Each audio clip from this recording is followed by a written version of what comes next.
جی السلام علیکم ورحمۃ اللہ وبرکاتہ۔ لکھتے ہیں جی دوسرا سوال یہ پوچھنا ہے کہ ابن ماجہ کی حدیث ہے امرنا نبینا صلی اللہ علیہ وسلم ان نفی السلام۔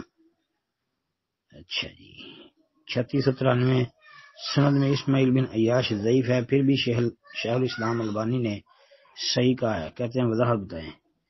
جی شیخ البانی رحمۃ اللہ علیہ کی بات بالکل صحیح ہے، اس میں کوئی ایسی بات نہیں ہے۔ اسماعیل بن عیاش ہے تو کیا ہو گیا؟